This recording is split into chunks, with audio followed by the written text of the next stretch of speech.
स्वागत है आप सबका।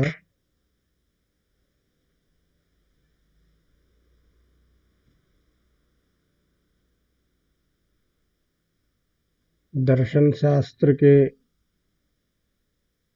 अपने निर्धारित विषय में हम अभी तक न्याय दर्शन के विषयों को देखा था। न्याय दर्शन के साथ ही जुड़ा हुआ दर्शन है वैशेषिक दर्शन। तो आज हम वैशेषिक दर्शन की चर्चा करेंगे कुछ। यद्यपि वैशेषिक दर्शन न्याय दर्शन से अलग दर्शन के रूप में प्रसिद्ध है, लेकिन कालांतर में इन दोनों दर्शनों का एक साथ प्रयोग होने लगा। इसीलिए इसको हम सामूहिक रूप से न्याय के साथ में जोड़ करके न्याय वैशेषिक दर्शन के नाम से भी व्यवहार करते हैं। इसके पीछे क्या कारण है, दोनों में समानता क्या है और क्या मूलभूत अंतर है, और इसके साथ ही इसके जो कुछ प्रधान विशेष विषय हैं उसकी हम चर्चा करेंगे। तो सबसे पहले तो आपने देखा कि न्याय दर्शन के प्रवर्तक आचार्य महर्षि गौतम हैं, लेकिन वैशेषिक दर्शन के प्रवर्तक आचार्य महर्षि कणाद माने जाते हैं। ये कणाद महर्षि का उपनाम है और सामान्य रूप से ये चर्चा या ये बातें किंवदंती के रूप में प्रसिद्ध है कि चुने हुए जो कण अन्न का दाना है, अर्थात चुने हुए अन्न को ही अपना भोजन का आश्रय बनाते थे। जो अन्न चुन करके इकट्ठा करते थे और उसी को भोजन करते थे, इसीलिए इनका नाम कणाद हो गया। तो कणाद इनका उपनाम है। इनका वास्तविक नाम है उलूक।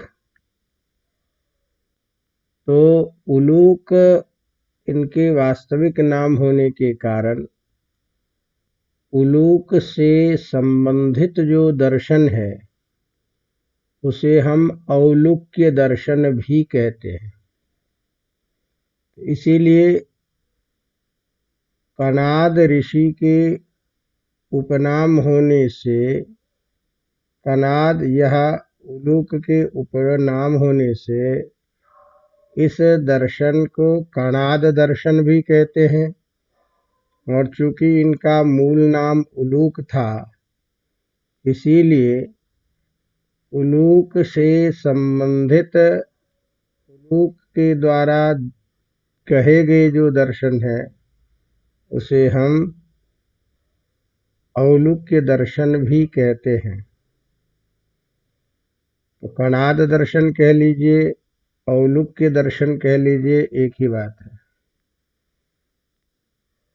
जो इसकी मूल बात यह है कि इस दर्शन में विशेष नाम के जो पदार्थ है उसकी अधिक चर्चा की गई है, उसकी प्रधानता है। इसीलिए विशेष पदार्थ को लेकर लिखा गया जो दर्शन उसे हम वैशेषिक दर्शन कहते हैं। विशेषम अधिकृत्य कृतम दर्शनम वैशेषिक दर्शनम। तो विशेष पदार्थ की चर्चा, विशेष पदार्थ को आधार मान करके जिस ग्रंथ की प्रवृत्ति हुई है उस दर्शन को हम वैशेषिक दर्शन कहते हैं। तो प्रतिपाद्य विषय के आधार पर इसका नाम वैशेषिक दर्शन, उलूक ऋषि के द्वारा प्रणीत होने के कारण औलूक्य दर्शन, और कनाद नाम से प्रसिद्ध होने के कारण आचार्य के उपनाम के आधार पर कनाद दर्शन भी कहते हैं। तो इस तरह यह वैशेषिक दर्शन एक अलग दर्शन के रूप में है। इस वैशेषिक दर्शन का सबसे प्रथम जो प्रामाणिक ग्रंथ है वह कणाद का वैशेषिक सूत्र है, जो वैशेषिक दर्शन का मूल आधार ग्रंथ माना जाता है। इस वैशेषिक सूत्र में 10 अध्याय हैं और इस 10 अध्याय में प्रत्येक में 2-2 आहनिक हैं। इस तरह से 20 आहनिकों ने भाग, तो एक अध्याय के 2 भाग हैं जिसे आहनिक के रूप में बोला जाता है। तो 10 अध्याय कुल 20 आहनिकों में विभक्त है। ये जो वैशेषिक दर्शन है इसमें मूल जो भाष्य ग्रंथ है, टीका ग्रंथ है, जो सूत्र को आधार मान करके लिखा गया, इस पर प्रशस्त पाद भाष्य जो पदार्थ धर्म संग्रह इस नाम से प्रसिद्ध भाष्य है। यद्यपि ये भाष्य है, व्याख्या ग्रंथ है, लेकिन इस भाष्य का स्वरूप मूल वैशेषिक दर्शन के जैसा ही है। अतः वैशेषिक दर्शन के विस्तृत स्वरूप और उनके समस्त चीजों की चर्चा प्रशस्त पाद भाष्य में किया गया है, जो वैशेषिक दर्शन के मूल ग्रंथ के बराबर ही माना जाता है। प्रशस्त पाद भाष्य जो है, इस पर भी 2 अत्यंत प्रसिद्ध टीका वैशेषिक दर्शन में प्रसिद्ध है। एक तो उदयनाचार्य की किरणावली टीका और दूसरा श्रीधराचार्य की न्याय कंदली, अर्थात वैशेषिक दर्शन के मूल भाष्य ग्रंथ प्रशस्त पाद भाष्य, उस प्रशस्त पाद भाष्य की 2 प्रसिद्ध टीका, जो उदयनाचार्य की एक किरणावली और श्रीधराचार्य की न्याय कंदली, ये जो सभी ग्रंथ हैं ये वैशेषिक दर्शन के मूल ग्रंथों की व्याख्या करने वाले ग्रंथ हैं।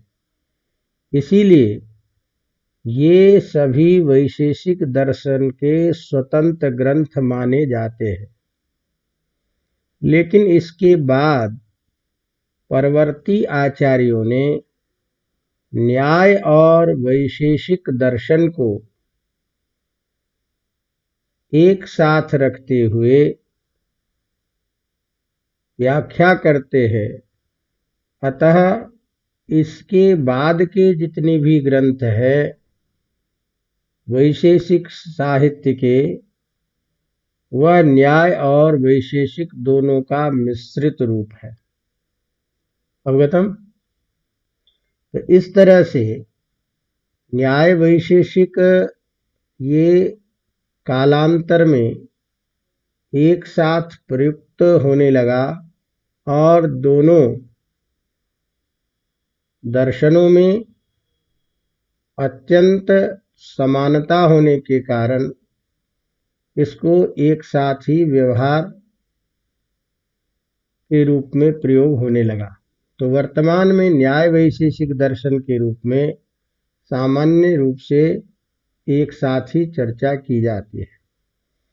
लेकिन जब हम वैशेषिक दर्शन की बात करें तो इन दोनों दर्शनों को एक साथ क्यों रखा गया, एक साथ प्रयोग क्यों हो रहा है, इसके ऊपर जब हम विचार करते हैं तो ये देखने में आता है कि न्याय और वैशेषिक इन दोनों दर्शन ग्रंथों का उद्देश्य और उस उद्देश्य की प्राप्ति का जो साधन है, प्रक्रिया है, वो समान है।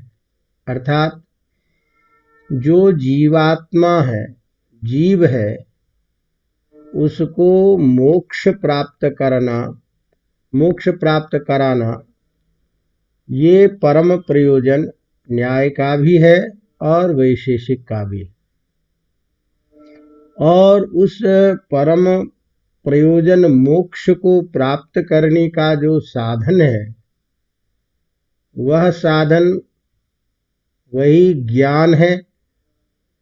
और किसका ज्ञान? पदार्थों का ज्ञान। तो पदार्थों का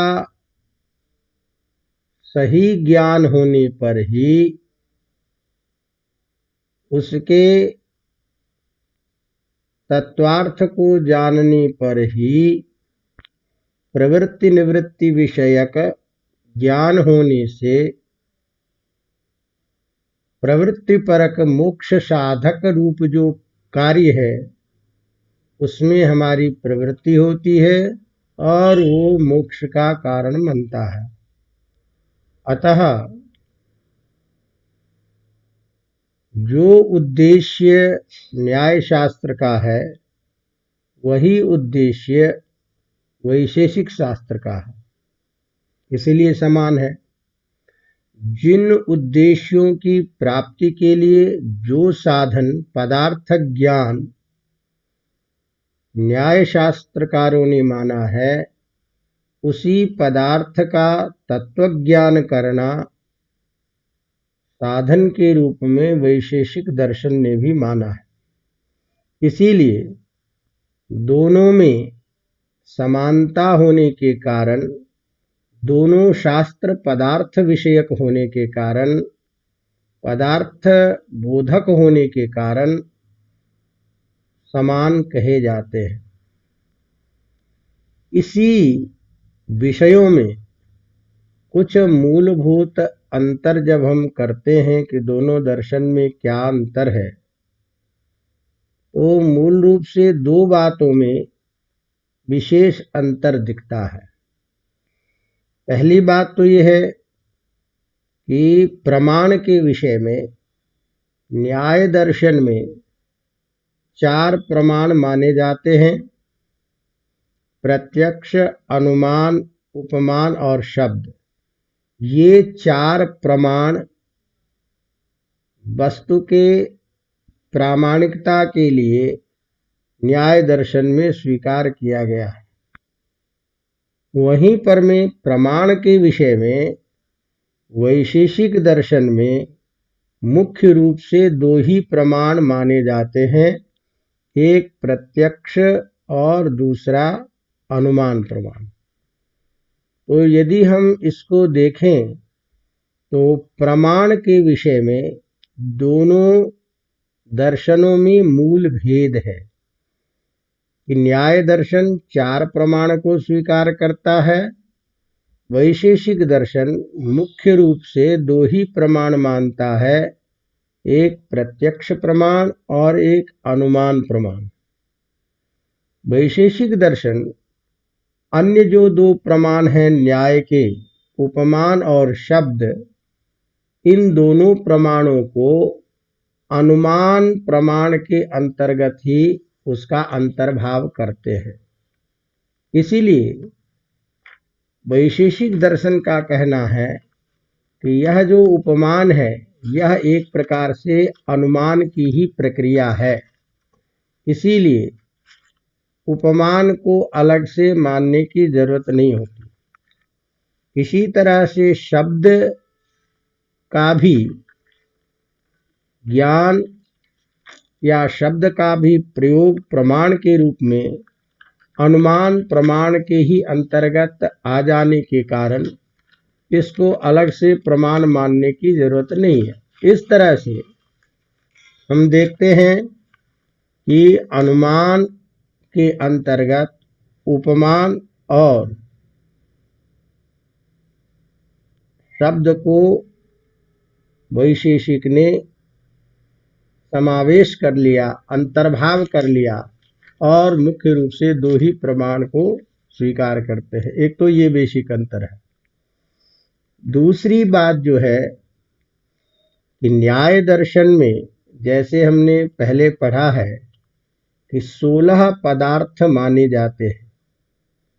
तो न्याय दर्शन में पदार्थों की संख्या 16 कही गई है, लेकिन वैशेषिक दर्शन में जब हम देखते हैं तो इस दर्शन का पदार्थ की संख्या के बारे में केवल 7 ही पदार्थ माने जाते हैं, स्वीकार किए गए हैं।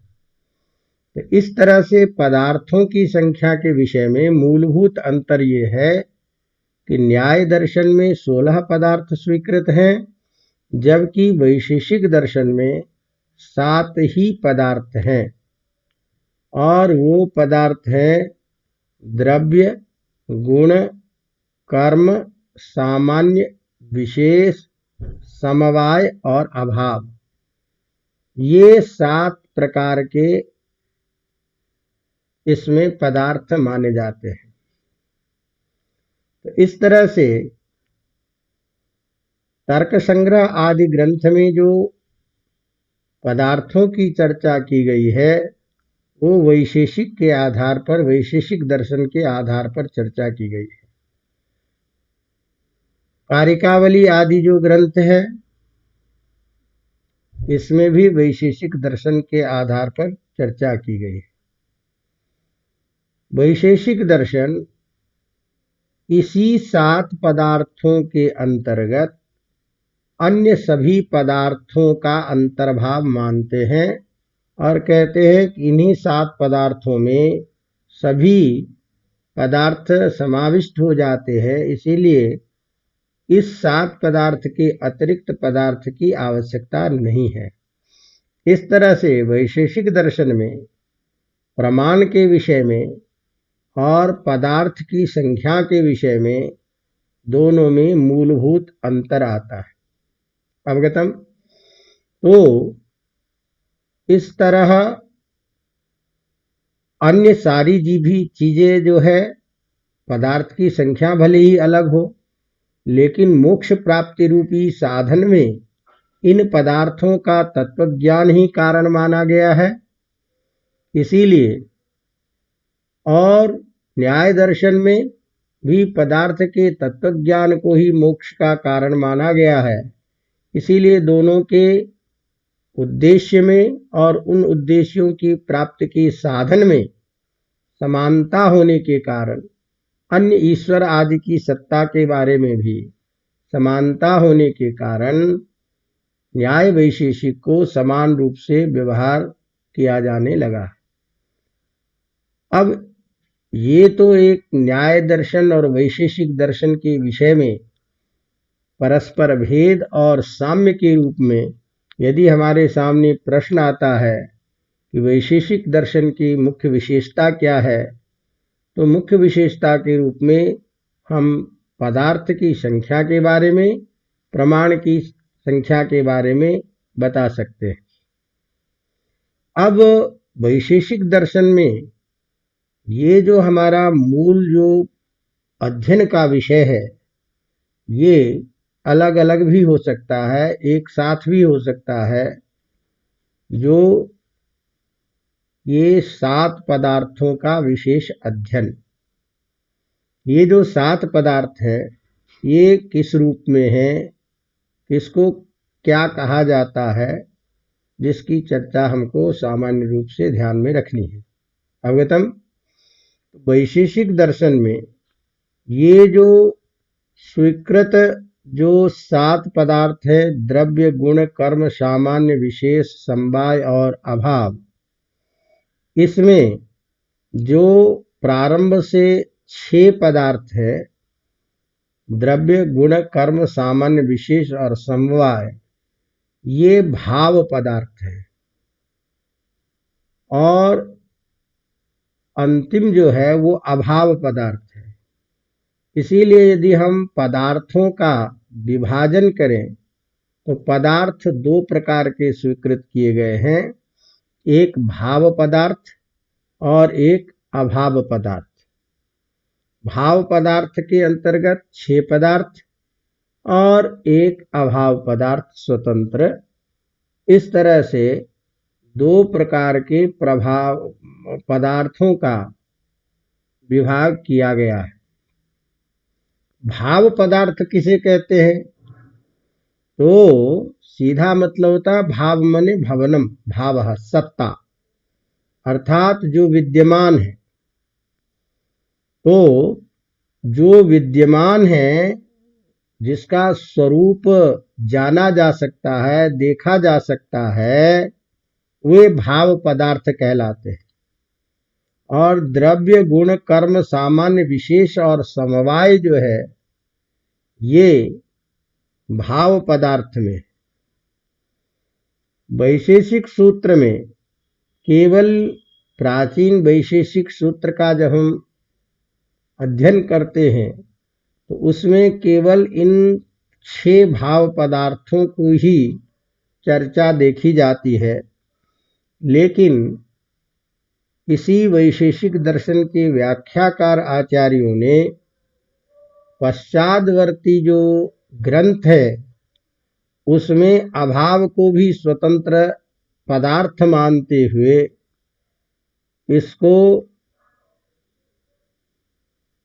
इन्हीं 6 भाव पदार्थों के साथ जोड़कर पदार्थों की संख्या 7 बताते हैं। इसीलिए 7वां जो पदार्थ है वो अभाव पदार्थ है। अभाव का मतलब है कि जिसकी सत्ता न हो, अर्थात सत्ता का अभाव रूप जो है वह भी, उसका भी बोध होता है और प्रत्यक्षतः अनुभव होता है। अत्र घटः नास्ति, तो नास्ति रूप में जो किसी वस्तु का की उपस्थिति का अभाव बोध हो रहा है वह भी एक पदार्थ है। इसीलिए अभावत्वेन एक स्वतंत्र पदार्थ माना जाता है। इस तरह से ये हमारे वैशेषिक दर्शन के 7 पदार्थों में 6 भाव पदार्थ और एक अभाव पदार्थ माना जाता है। अब हमें इन पदार्थों के, 7 पदार्थों के अलग अलग जो पदार्थ हैं उसकी चर्चा हमको करनी होगी। अवगतम। तो जैसे आपने पढ़ा द्रव्य गुण, इसी बात को तर्क संग्रह आदि ग्रंथ में लिखा जाता है, द्रव्य गुण कर्म सामान्य विशेष समवायाभावाः सप्त पदार्थाः। तो द्रव्य गुण कर्म आदि जो हमारे 7 पदार्थ है, उन पदार्थों में प्रत्येक पदार्थ की आपको सामान्य चर्चा करनी होगी और उसके स्वरूप को समझना होगा। तो पहला पदार्थ जो है हमारा वो है द्रव्य। तो ये द्रव्य क्या है, द्रव्य का क्या लक्षण है, इसके लिए सीधा यदि हम कहते हैं तो सामान्य रूप से ये समझा जाए कि जो गुण का आश्रय होता है उसे द्रव्य कहते हैं। गुणाश्रयो द्रव्यम। माने गुण का आश्रय जो होगा वो द्रव्य है। जो स्वयं गुण न हो, जो कर्म न हो, तो किसी किसी आचार्यों ने कर्म को भी डाल दिया और कहा गुण कर्म से भिन्न जो रहता है, लेकिन गुण और कर्म का आश्रय बनता है। गुण और कर्म स्वयं न हो, लेकिन गुण कर्म जिसमें रहे उसी को कहते हैं द्रव्य। अर्थात तात्पर्य ये निकला कि जो स्वतः गुण से और कर्म से भिन्न होते हुए भी उस गुण कर्म का आश्रय रूप है, उसे द्रव्य कहते हैं। क्यों? क्योंकि गुण और कर्म जब भी रहेंगे तो वो किसी न किसी द्रव्य में ही होता, क्योंकि ये गुण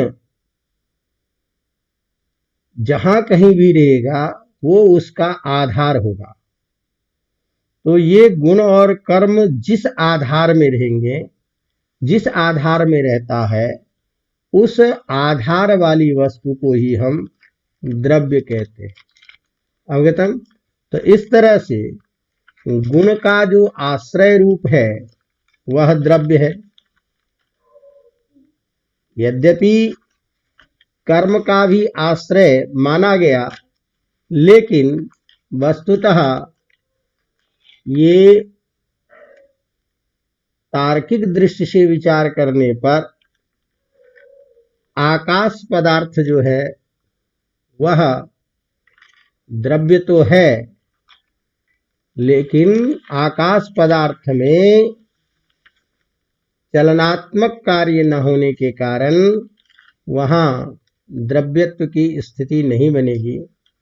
इसीलिए गुणाश्रयो द्रव्यम, ये मूल लक्षण द्रव्य का मानते हैं। अवगतम? इस तरह से गुण का आश्रय आधार ही द्रव्य है, ये मूल द्रव्य का लक्षण आता है। क्योंकि द्रव्य जितने भी हैं वो अपने सावयव कार्यों का समवायी कारण होता है। ध्यान दीजिए, द्रव्य अपने सावयव माने अवयव से बना हुआ जो कार्य है, उस कार्य का समवायी कारण जो होगा वह भी द्रव्य कहलाता है। जैसे उदाहरण के तौर पर, भाई किसी भी रंग के धागे के संयोग से जो पट बनता है, वस्त्र, वह पट कार्य है और धागे के संयोग से बना हुआ है। लेकिन जिस रंग का धागा होगा उसी रंग का वस्त्र बनेगा। तो सफेद रंग का धागा है, रक्त रंग का धागा है, तो उससे बनने वाला जो वस्त्र रूपी कार्य है वो भी उसी से बनेगा। तो कार्य कौन हो गया? वस्त्र। उस पट के प्रति तंतु जो है वो होता है समवायी कारण। तो पट के प्रति तंतु जो है वह समवायी कारण है, और तंतु क्या है? द्रव्य है। और उससे कार्य उत्पन्न हुआ कौन? पट रूपी कार्य। इस तरह से कोई भी द्रव्य रहेगा तो अपने समवायी कारण का अपने कार्य का समवायी कारण होता है। तो द्रव्यम स्वकार्यम प्रति समवायी कारणम भवति, तच्च द्रव्यम गुणाश्रयम। वह जो द्रव्य है वो गुण से आश्रित होता है। अवगतम? क्यों समवायी कारण है? क्योंकि पट उसी धागों से बना हुआ है और पट तंतु उसमें समवेत रहता है। तो यत् संवेतम कार्यम उत्पद्यते तत्समवायी कारणम ये आपने पहले आप पढ़ चुके हैं कि जो संवेत रहता है तो संवेत होकर के जो किसी कार्य को उत्पन्न करता है वह समवायी कारण होता है।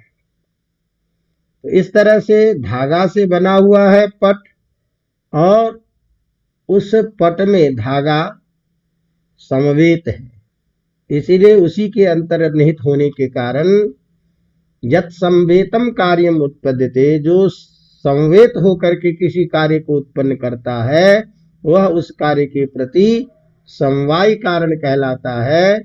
तो धागा ही संयुक्त होकर के वस्त्र के रूप में हुआ, इसीलिए वस्त्र रूपी कार्य के प्रति वह तंतु समवायी कारण है और वो द्रव्य है। इस तरह से सीधा ये निकला कि गुण का जो आश्रय है, जैसे मान लीजिए हम कोई फल लेते हैं, तो फल लेते हैं तो फल में जो हरित वर्ण है, पीत वर्ण है, वह हरित पीत आदि गुण है, और वो गुण कहीं न कहीं रहेगा। तो वह कहाँ रह रहा है? आम में रहता है। तो इस तरह से उस हरित गुण से विशिष्ट कौन हुआ? आम। तो वह द्रव्य। इसी प्रकार कोई भी गुण का आश्रय अर्थात गुण जहां पर में रहेगा, गुण का जो आश्रय बनेगा वो द्रव्य कहलाता है। ये जो द्रव्य है, ये द्रव्य 9 प्रकार के माने गए। अवगतम? तो यद्गुणाश्रयो द्रव्यम तत् नवविधम, ये 9 प्रकार के माने गए हैं। पृथ्वी, अप, तेज, वायु, आकाश, काल, दिक्, आत्मा और मन। तो वैशेषिक दर्शन में ये 9 प्रकार के द्रव्य स्वीकार किए गए हैं। कौन कौन? पृथ्वी, अप यानी जल, तेज, वायु, आकाश, काल, दिक्, आत्मा और मन, ये 9 द्रव्य माने जाते हैं। ध्यान में ये रखना है कि ये जो 9 द्रव्य हैं, इन 9 द्रव्यों में प्रथम जो 5 द्रव्य है, पृथ्वी, जल, तेज, वायु और आकाश, ये 5 द्रव्य पंचभूत कहलाते हैं, अर्थात पंचभूत द्रव्य है। क्यों कहलाते हैं? क्योंकि इनमें प्रत्येक में कोई न कोई विशेष गुण होता है, जिस विशेष गुणों का बाह्य इंद्रिय के द्वारा प्रत्यक्ष होता है। अवगतम? तो सीधा मतलब ये हुआ कि भूत द्रव्य वे हैं जिसके विशेष गुणों का ज्ञान बाह्य इंद्रिय के द्वारा होता है। अवगतम? जैसे पृथ्वी जो है, इसका विशेष गुण है गंध। पृथ्वी का विशेष गुण क्या है? गंध। तो इसके अतिरिक्त और वस्तुएं जितनी भी हैं, जैसे जल है, वायु है, इसमें यदि कहीं गंध का अनुभव होता है तो इसका मतलब ये समझना चाहिए कि उसमें कुछ पृथ्वी का अंश मिला हुआ है, तभी उसमें गंध है। क्योंकि गंध पृथ्वी का ही विशेष गुण है, पृथ्वी में ही विशेष गुण रहेगा, गंधात्मक गुण। तो यदि वायु में कहीं खुशबू आ रही है, जल में बदबू आ रही है, इसका मतलब ये है कि उसमें कुछ न कुछ पृथ्वी का अंश मिला हुआ है, इसीलिए उसमें गंध आती है। अवगतम? तो ध्यान ये रखना है कि चाहे जल में, वायु में, इन सब में यदि कहीं गंध का बोध हो रहा हो तो वो जल का गंध है, स्वतंत्र रूप से ये नहीं है। वायु का गंध है, ये नहीं है, बल्कि उस वायु में, जल में पृथ्वी का अंश सम्मिलित होने के कारण उस गंध की प्रतीति हमें होती है। यही कारण है कि गंदा पानी जो रहेगा उसमें बदबू आ सकती है, लेकिन स्वच्छ जल में बदबू नहीं आती, क्योंकि स्वच्छ जल में पृथ्वी का अंश जब नहीं है तो उसमें गंध भी नहीं है। लेकिन जो ही उसमें कोई ऐसा पदार्थ मिला देंगे जो गंध से युक्त होगा तो जल भी गंध से युक्त हो जाएगा। इसी तरह से फूलों से निकलने वाली जो खुशबू है वो जब हवा में मिश्रित हो जाती है तो हवा सुगंधित हो जाती है। या कहीं ऐसा द्रव्य पदार्थ जिसमें दुर्गंध हो, उस पदार्थ में से निकलने वाला दुर्गंध जब वायु में मिश्रित हो जाता है तो वायु में भी वो गंध आ जाता है।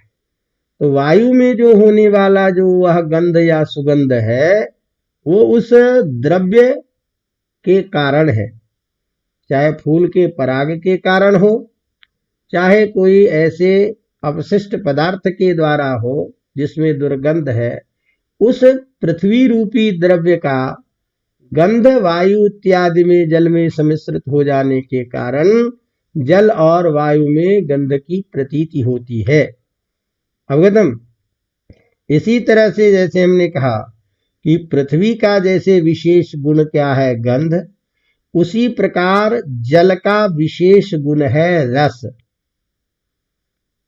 तो सभी द्रव्यों का अपना अलग अलग विशेष गुण है। तो ये जो 4 प्रकार के जो हमने आपको बताए कि ये जो पृथ्वी, जल, तेज, वायु और आकाश, ये जो है 5, ये 5 भूत द्रव्य है। इन पांचों में कोई न कोई विशेष गुण रहता है जिसका प्रत्यक्ष बाह्य इंद्रिय के द्वारा होता है। तो जैसे पृथ्वी का विशेष गुण है गंध, उसी तरह से जल का विशेष गुण है रस, तेज का विशेष गुण है रूप, वायु का विशेष गुण है स्पर्श और आकाश का विशेष गुण है शब्द। ये सारे के सारे विशेष गुण बाह्य इंद्रिय के द्वारा प्रत्यक्ष होता है। जैसे गंध जो है उसका घ्राणेन्द्रिय के द्वारा बोध होता है, और घ्राणेन्द्रिय क्या है, बाह्य इंद्रिय। तो बाह्य इंद्रिय जो घ्राणेन्द्रिय, उससे जो गंध की प्रतीति होती है वह गंध किसी द्रव्य विशेष में रहने वाला। और एक चीज और भी ध्यान रखिएगा, जो जिस गुण द्रव्य से बना होता है उसी से उस प्रकार के गंध का बोध होता है। इसीलिए घ्राणेन्द्रिय जो है यह पृथ्वी रूप ही है। अवगतम। इसीलिए पृथ्वी रूप होने के कारण पृथ्वी में होने वाले गंध की जो प्रतीति है, द्रव्य में जो वो पृथ्वी रूपी द्रव्य में होने वाली गंध की जो प्रतीति है, उसका घ्राणेन्द्रिय के द्वारा ही बोध होता है। नेत्र के द्वारा गंध की प्रतीति नहीं होगी। तो ये ध्यान रखने की चीज है कि जो जिस गुण से बना हुआ है द्रव्य का जो मूल रूप रहता है, उसी से उस द्रव्य में रहने वाले गुण की प्रतीति होती है। तो इस तरह से जल का विशेष गुण क्या है, रस। तो जहां जहां रस रहेगा उस रस का आश्रय कोई जल ही होगा। अवगतम। और इस रस का ग्राहक इंद्रिय कौन है? जिह्वा। तो जिह्वा जो है यह भी रस रूप गुण से आश्रित होने के कारण जिह्वा भी उसी प्रकार का द्रव्य है। अतः जिह्वा से रस की प्रतीति होती है। इसी प्रकार तेज का विशेष गुण क्या है? रूप। तो रूप जो है वह आश्रित रहता है कहीं न कहीं, और उस रूप का प्रत्यक्ष बोध नेत्र इंद्रिय के द्वारा होता है। तो इसलिए बाह्येंद्रिय जो नेत्र, उससे रूप रूपी जो विशेष गुण, उस गंध का, उस रूप का ज्ञान होता है। इसीलिए वह रूपमय गुणों से युक्त तेज रूप द्रव्य है नेत्रादि। इसी तरह से वायु का विशेष गुण है स्पर्श। तो स्पर्श त्वगिंद्रिय के द्वारा बोध होता है, इसीलिए इस बाह्य इंद्रिय के द्वारा इसका। इसी तरह से आकाश का विशेष गुण है कौन? शब्द। और शब्द का बोध श्रोत्रेंद्रिय के द्वारा होता। तो इस तरह से ये सभी भूत द्रव्य कहलाते हैं। और भूत द्रव्य वे हैं जिसे बाह्य इंद्रिय के द्वारा जो गुणों को ग्रहण करता हो। ऐसा जो बाह्य इंद्रिय से जिस गुण का ग्रहण किया जाता है, वे द्रव्य विशेष हमारे भूत द्रव्य कहलाते हैं। तो ये भूत द्रव्य। इस तरह से ध्यान ये रखना है कि जिस इंद्रिय से जिस विशेष गुण का प्रत्यक्ष होता है, उसी के आधारभूत द्रव्य से उस इंद्रिय की भी उत्पत्ति होती है। जैसे मैंने आपको बताया कि घ्राणेन्द्रिय जो नाक है, ये पृथ्वी तत्व से बना हुआ है। इसी तरह से रसनेन्द्रिय जो जिह्वा है, वो जल तत्व से बना हुआ है। इसी प्रकार चक्षु नेत्र जो है, उसका उपादान कारण तेज है। त्वचा का वायु है, और श्रवणेन्द्रिय का उपादान कारण शब्द है, उपादान कारण आकाश है। इस तरह से पार्थिव द्रव्य जितने भी होते हैं, वो सभी गंध युक्त होते हैं। पार्थिव में पृथ्वी से बना हुआ। तो पृथ्वी से बना हुआ गंध द्रव्य, पृथ्वी से बने हुए या पार्थिव द्रव्य जितने भी होंगे, सभी गंध युक्त होंगे। इससे ज्ञान होता है कि घ्राणेन्द्रिय जिसमें गंध का ज्ञान होता है, वह पार्थिव है। इसी प्रकार रूप तेज का कार्य है, रस जल कार्य, स्पर्श वायु का कार्य, और शब्द को ग्रहण करना आकाश का कार्य माना जाता है। अवगतम। तो इस तरह ये पंचभूत द्रव्य हमारे कहलाते हैं। इन उपर्युक्त 9 द्रव्यों में आपको ये ध्यान रखना है कि पृथ्वी, जल, तेज और वायु, ये द्रव्य कारण रूप में, जब मूल कारण के रूप में रहता है तो नित्य रहता है, और कार्य के रूप में अनित्य होते हैं। अर्थात ये पंचभूत द्रव्य मूल कारण के रूप में नित्य, और जब कार्य के रूप में रहेगा तो अनित्य होते हैं। अर्थात पृथ्वी, जल, तेज और वायु का जो मूल कारण है परमाणु, वो परमाणु नित्य है। क्यों परमाणु नित्य है? क्योंकि परमाणु निरवयव होता है, अनादि होता है और अंत होता है। तो परमाणु से बने हुए होने के कारण, क्योंकि परमाणुओं में जब द्वयनुक का, त्रिणुक का इत्यादि संयोग होता है, तो हमने आपको क्या कहा कि किसी द्रव्य का जो समवाय होगा वही समवाय कार्य के रूप में बोध होता है। कार्य वही होता जो सावयव होगा, तो विभिन्न अवयवों का समुदाय होकर के ही वह कार्य के रूप में होता है। अतः जब वह नित्य रूप में जो पृथ्वी जल तेज वायु आकाश है वह परमाणु रूप में तो नित्य रहता है, लेकिन जब वही परमाणु ईश्वर की इच्छा से द्विनुक में त्रेणुक में परिवर्तित होता है, कार्य के रूप में होता है, उससे जिस पदार्थ की स्थिति बनती है वो कार्य रूप होने के कारण अनित्य होता है। इसीलिए परमाणु रूप में यह सभी पंचभूत पदार्थ नित्य हैं कारण रूप में, और कार्य के रूप में ये अनित्य भी माने जाते हैं। क्यों? हमने कहा परमाणु नित्य, निरवयव, अनादि और अनंत होता है। इसके अतिरिक्त सभी कार्य जो द्रव्य के परमाणु के संयोग से उत्पन्न होते हैं वे चूंकि संयोजक कह लीजिए या सावयव कह लीजिए, तो संयोजक या सावयव होने के कारण अनित्य है, क्योंकि अवयव का विनाश हो सकता है, तो जिसका विनाश होगा वो अनित्य होता है। अवगतम? लेकिन परमाणु हमेशा नित्य है।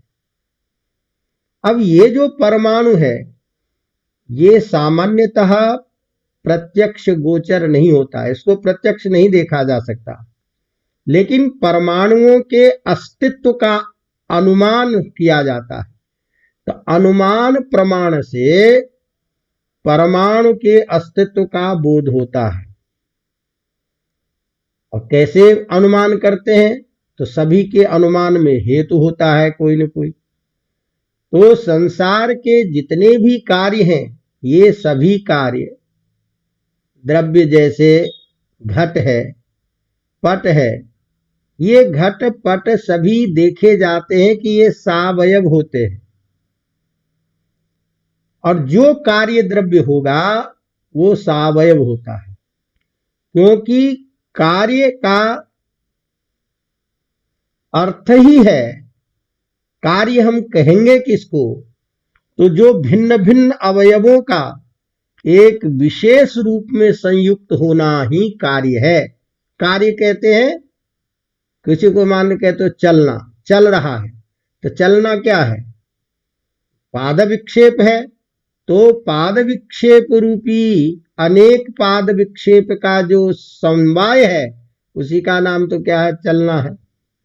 ये घड़ा जो है ये मिट्टी के परमाणु रूप जब द्वैनुक में त्रेणुक में बदलता है तब वह आकृत विशेष के द्वारा घट द्रव्य के रूप में बोध होता है, पट द्रव्य के रूप में बोध होता है। तो इसीलिए ये जितने भी कार्य होते हैं सभी सावयव होते हैं। तो कार्य का मतलब ही है कि भिन्न भिन्न अवयवों का एक विशेष रूप से संयुक्त होकर के बोध होना। तो हम किसी भी द्रव्य का जब विभाग करेंगे तो विभाग करते जाएंगे करते जाएंगे करते जाएंगे करते जाएंगे, लेकिन अंत में एक ऐसा विभाग होगा जिसका विभाग हो नहीं सकता है। तो ऐसा जो वह अणुरूप जो अत्यंत परम अणु है जिसका विभाग नहीं किया जा सकता, वही जिसको हम किसी भी रूप में अलग करते करते करते करते जो अंश परिमाण बच जाएगा, जो अत्यंत सूक्ष्म और लघुतम अविभाज्य रूप होगा, वही परमाणु है। उसी का नाम परमाणु है, उसी को हम परमाणु कहते हैं। तो ऐसा अविभाज्य रूप जिसको अलग नहीं किया जा सकता, जिसका विभाग नहीं हो सकता, इसीलिए यह परमाणु जो है यह निरवय होता है और ये अनादि माना जाता है। अवगतम? तो परमाणु अनादि है क्योंकि वह निरवय है। और उत्पन्न होने का अर्थ क्या है? अवयवों से युक्त होना। तो परमाणु चूंकि कभी उत्पन्न ही नहीं होता, इसलिए उसका नाश नहीं होता, क्योंकि नाश का मतलब है अवयव का विच्छेद होना। तो जब उसमें कोई अवयव ही नहीं है तो उसका विच्छेद भी नहीं हो सकता।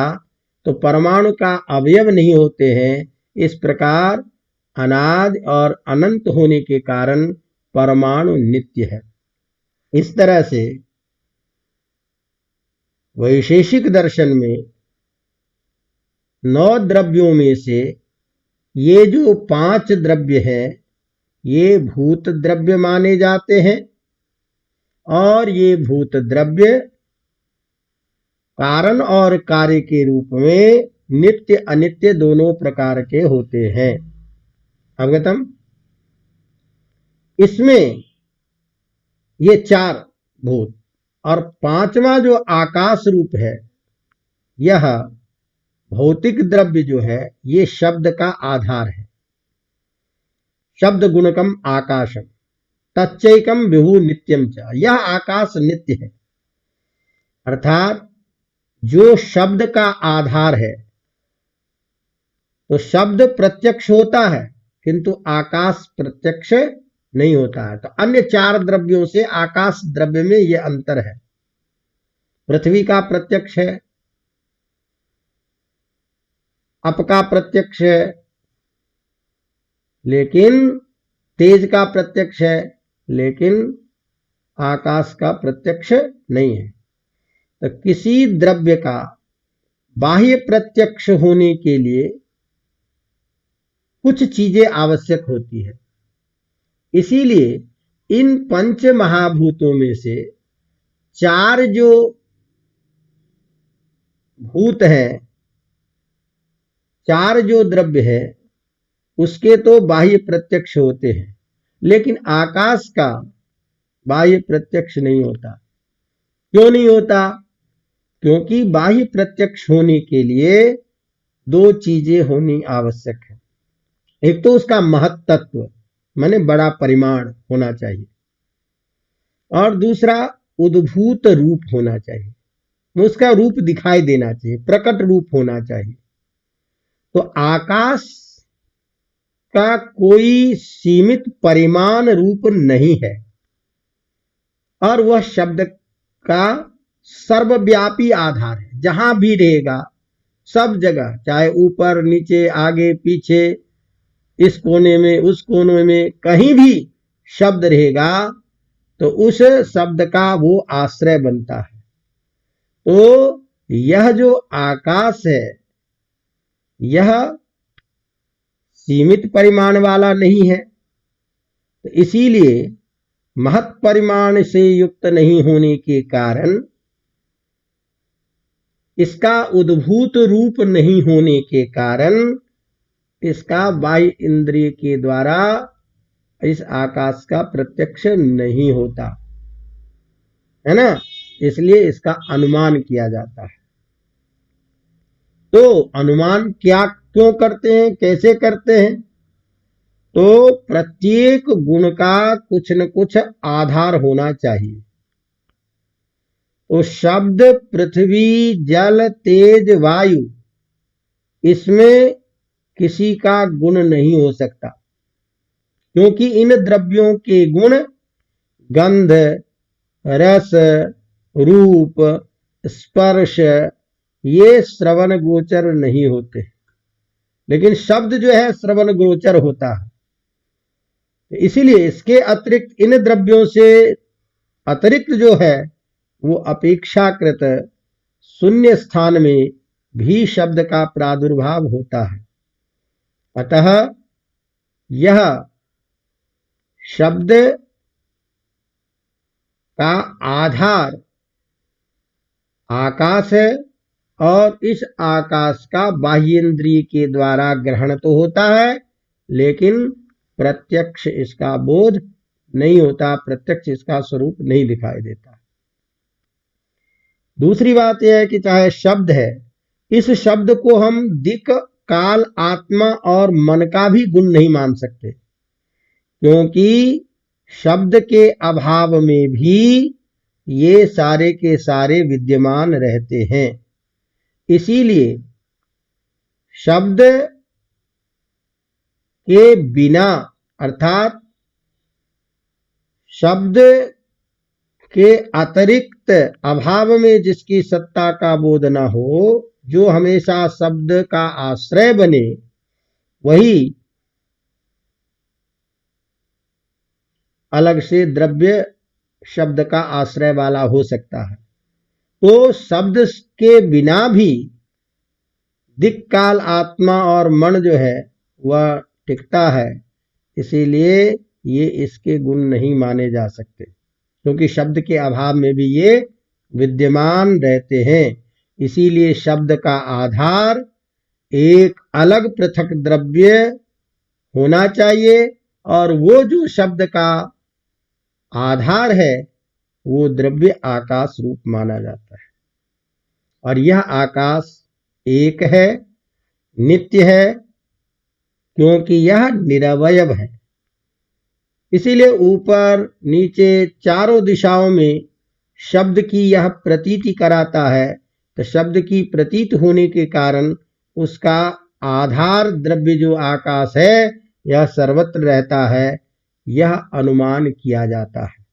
अतः आकाश को एक विभु या सर्वव्यापी द्रव्य मानना पड़ेगा, और इस तरह से शब्द का यह आधारभूत गुण को धारण करने वाला जो द्रव्य है वह आकाश माना जाता है। इस तरह से पृथ्वी, जल, तेज और वायु और आकाश, ये 5 द्रव्य है। इसके अतिरिक्त हमारा जो अगला द्रव्य है, छठा और 7वां, ये है दिक् और काल। तो दिक् और काल जो है, जिसको कहते हैं कि अपन तर्क संग्रह पढ़ते हैं, प्राच्यादि व्यवहार हेतुर दिक्, साचैका नित्या बिभ्रीच। इसी तरह से अतीतादि व्यवहार हेतु कालः सचैको नित्यः। मतलब अर्थात ये जो दिक् और काल है, ये दोनों आकाश की तरह ही अगोचर द्रव्य है।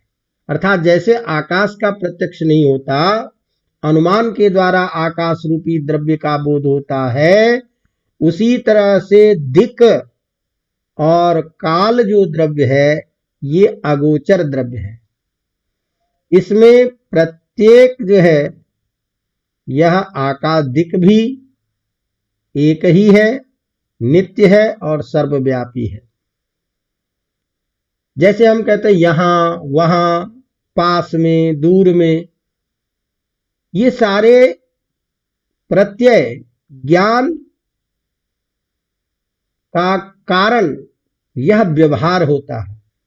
इस तरह से यहां, वहां, तो प्राच्य आदि, ये पूर्व, पश्चिम, उत्तर, दक्षिण इत्यादि जो व्यवहार है, यही व्यवहार का कारण ये दिशा माना जाता है, जिसका ज्ञान हमें अनुमान के द्वारा होता है।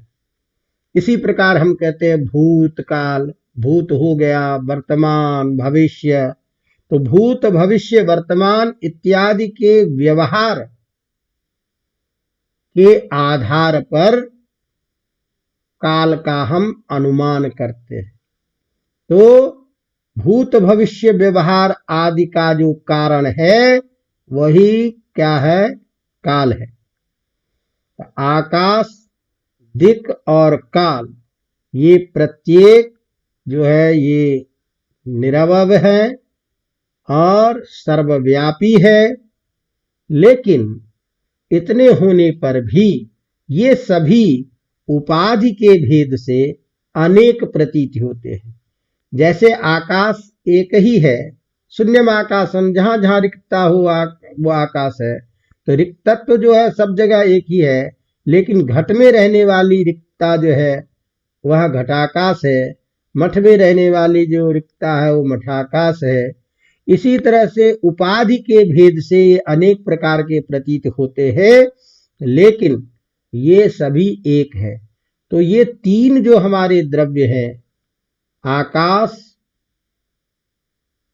दिक् और काल, ये अगोचर द्रव्य है जिसका कार्य के द्वारा अनुमान किया जाता है। तो इस तरह से व्यवहार आदि के द्वारा दिक् काल का अनुमान होता है। तो अगोचर द्रव्य के रूप में ये हम तीन द्रव्यों को अभी देखते हैं। इसी तरह से अगला द्रव्य है हमारा आत्मा। आत्मा के बारे में चर्चा हम कई बार कर चुके हैं कि ये वैशेषिक दर्शन का 8वां द्रव्य है, जिसे कहते हैं, लक्षण करते हैं आप अपन सामान्य रूप करें, ज्ञानाधिकरण आत्मा। ज्ञान का जो अधिकरण है वही आत्मा है। और यह आत्मा सच द्विविधा, जीवात्मा परमात्मा च। तत्रेश्वर सर्वज्ञ परमात्मा एक एव, और जीवस्तु प्रतिशरीरम भिन्न विभुर नित्यश्च। अर्थात यह जो ज्ञान का, चैतन्य का आश्रय है वह आत्मा है। तो चैतन्य का आश्रय यह आत्मा रूपी द्रव्य को माना जाता है, जो नित्य है, सर्वव्यापी है और विभू द्रव्य है। तो इस तरह से निष्कर्ष ये निकला कि जो नित्य, सर्वव्यापी, विभू द्रव्य है, जो चैतन्य का आधार है, वही आत्मा है।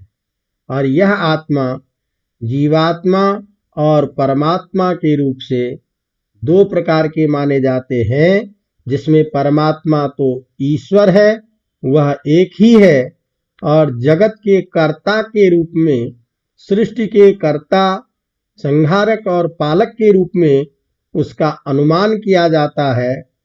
जीवात्मा का ज्ञान मानस प्रत्यक्ष से होता है, क्योंकि जीवात्मा में इस तरह से अलग अलग अनुभूति होती है कि मैं हूं, मैं सुखी हूं, मैं दुखी हूं। तो मैं सुखी हूं, मैं दुखी हूं इत्यादि विशेष अनुभवों के कारण जीवात्मा के गुण प्रकट होते हैं। इसीलिए, और यह अनुभूति सबकी अलग अलग होती है, इसके आधार पर जीवात्मा के अनेक स्वरूप माने जाते हैं। तो भिन्न भिन्न शरीरों में रहने वाला यह जो जीवात्मा है, यह भिन्न भिन्न है, लेकिन विभू है और नित्य है। इस तरह से ये आत्मा रूपी जो भेद द्रव्य है, ये सीधा यदि इसको कहा जाए तो चैतन्य ज्ञान का जो आधार है वही आत्म पदार्थ कहलाता है, आत्म द्रव्य। इसी तरह से अगला है अपना 9वां द्रव्य मन। तो मन के बारे में हमने पढ़ा है कि सुखाद्युपलब्ध साधन इंद्रियम मनः। ये जो गुण हैं, जो आपने पढ़ा कि रूप, रस, गंध, स्पर्श आदि, ये गुण ऐसा गुण है जिसका अनुभव बाह्य इंद्रियों के द्वारा किया जाता है। लेकिन जीवात्मा के जो गुण हैं, सुख, दुख, इच्छा, प्रयत्न, इस गुण का भी बोध किसी न किसी के द्वारा होगा। जैसे रूप, रस, गंध इत्यादि जो गुण हैं, इन गुणों का ज्ञान बाह्य इंद्रिय के द्वारा घ्राण, नेत्र, श्रवण, जिह्वा इत्यादि के द्वारा होता है। उसी तरह से जीवात्मा के जो गुण हैं, सुख, दुख, इच्छा इत्यादि, इन इच्छाओं को भी किसी न किसी साधन के द्वारा ही जाना जा सकता है। तो सुख, दुख इत्यादि को प्रत्यक्ष करने वाला जो आभ्यंतरिक साधन है, जो अतीन्द्रिय है, जिसको देखा नहीं जाता है, उसी का नाम है मन। इसीलिए मन का लक्षण करते हैं कि सुखाद्युपलब्ध साधनम इंद्रियम मनः। सुख दुखादि के अनुभव कराने का जो साधन और अतीन्द्रिय रूप में आभ्यंतरिक इंद्रिय के रूप में जो है, उसी का नाम है मन, जिसके द्वारा सुख दुख आदि का अनुभव ज्ञान किया जाता है। यह जो मन है, यह परमाणु रूप है। इसीलिए परमाणु रूप होने के कारण यह दृष्टिगोचर नहीं हो सकता। इसका भी अस्तित्व अनुमान के द्वारा होता है। तो जैसे मैंने बताया कि जैसे बाह्य प्रत्यक्ष पदार्थों के प्रत्यक्ष ज्ञान के लिए बाह्य इंद्रिय की जरूरत पड़ती है, उसी प्रकार आभ्यंतरिक पदार्थ जो है हमारे, जैसे ज्ञान है, इच्छा है, सुख दुख है इत्यादि के अनुभव के लिए भी कोई न कोई आभ्यंतरिक साधन होना चाहिए, और वो जो साधन है उसी का नाम मन है। इस तरह से सुख दुखादि के गुणों को बोध कराने वाला जो अतीन्द्रिय साधन है, उसे हम मन कहते हैं। इसी बात को कहते हैं, इस मन का भी अनुमान किया जाता है। अनुमान प्रमाण के द्वारा मन की सत्ता को स्वीकार किया जाता है।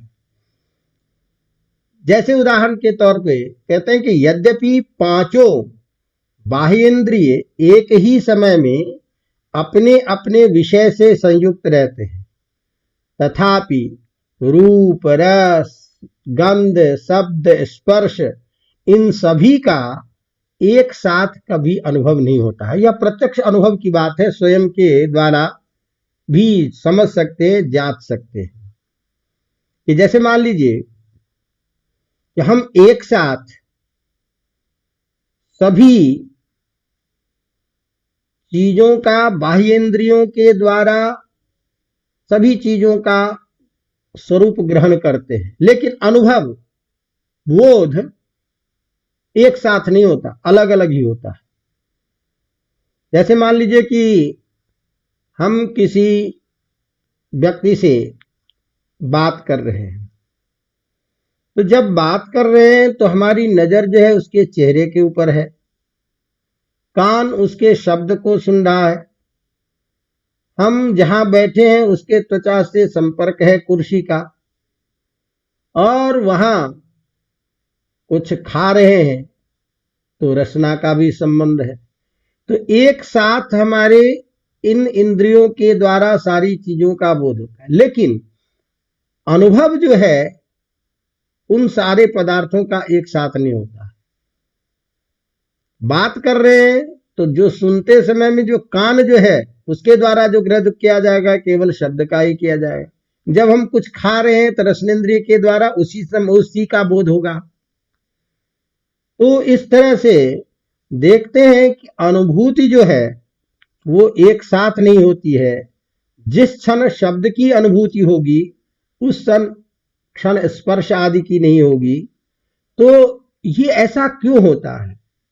ये इसलिए होता है कि इसका मतलब इन सारी चीजों को बाह्य इंद्रियों के साथ विषयों के साथ जो संपर्क है, इसके साथ साथ कोई ऐसा कारण है जिसके चलते ये इसका ज्ञान एक साथ नहीं होता है। यह आपको मानना पड़ेगा कि पूर्वापर संबंध से ही इसका ज्ञान होता है। तो बाह्य इंद्रिय के द्वारा एक साथ सारी चीजों को ग्रहण करने पर भी इसका बोध अनुभव हमें एक साथ नहीं होता है। इसका मतलब इसके अतिरिक्त कोई ऐसी इंद्रिय है जो इसके पीछे कारण है, अर्थात जिसके चलते एक समय में क्षण विशेष में एक ही अनुभूति होती है। भिन्न भिन्न संवेदन एक साथ युगपत नहीं होकर पूर्वापर संबंध से होता है। वो जिसके चलते होता है वह भी कोई न कोई साधन है ये आपको मानना पड़ेगा। और इस तरह से वह अतिरिक्त साधन के रूप में, अतीन्द्रिय साधन के रूप में उन गुणों को ग्रहण करने वाला जो है उसी का नाम मन है। अवगतम। प्रत्येक संवेदन में विषेंद्रियों के साथ में, अर्थात विषय जब इंद्रिय के साथ में जुड़ता है तो उसके साथ साथ मन का भी संयोग रहता है। नहीं, यदि ऐसा हो तो उस विषय की प्रतीति ही हमें नहीं होगी। तो इस प्रकार अतीन्द्रिय के रूप में मन का अस्तित्व स्वीकार करना पड़ता है। और भिन्न भिन्न प्रतीति के पूर्वापर संबंध से भी मन का अनुरूप, अनु, निरवयव रूप होना सिद्ध होता है। अतः मन एक निरवयव अनुरूप है, प्रत्यक्ष का आंतरिक साधन है और यह अतीन्द्रिय है और आत्मा के विषय को ग्रहण करने वाला है। तो इस प्रकार ये जो 9 द्रव्य हैं, इन 9 द्रव्यों की चर्चा हम द्रव्य रूपी पदार्थ के विषय में करते हैं। तो इस तरह से आपको प्रथम पदार्थ द्रव्य के बारे में हमने आपको बताया और वैशेषिक दर्शन का सामान्य और परस्पर न्याय और वैशेषिक में क्या अंतर है इसको समझाया। इसको अपनी भाषा में इसको दिमाग में सेट करते हुए परीक्षा के दृष्टि से आप इसकी तैयारी करेंगे। इसी तरह से हम सभी अपने 7 पदार्थों के बारे में चर्चा करेंगे। तो क्रमिक हम गुण आदि जो है, कर्म, सामान्य, विशेष, इसकी चर्चा करेंगे। तो आज हमने पदार्थ की सामान्य चर्चा और उस पदार्थ में द्रव्य की चर्चा की है। शेष भाग हम आगे देखेंगे। इसी तरह से अपनी कक्षा निरंतर चलती रहे। इसी के साथ हम इसको विराम देते हैं और आप लोग अपने कमेंट्स ज़रूर दीजिए। देखिए कक्षा की निरंतरता बनी रहेगी और 1-2 दिन अवकाश है आजकल में। कोशिश करता हूँ कि कक्षा और अपनी चले। धन्यवाद, फिर मिलेंगे अपन। और आप लोग कितने बच्चे अभी इसमें जुड़े हुए हैं और प्रथम चरण की परीक्षा में जो जो उत्तीर्ण हुए हैं उन सबको बहुत बहुत बधाई। और आप संस्कृत को सुनते रहिए, देखते रहिए, सब काम होगा, आसान से होगा। तो ज़्यादा टेंशन न ले करके और अपेक्षित विषय को संकलित करते हुए उसकी तैयारी करें, ताकि सब ठीक ही रहेगा। धन्यवाद।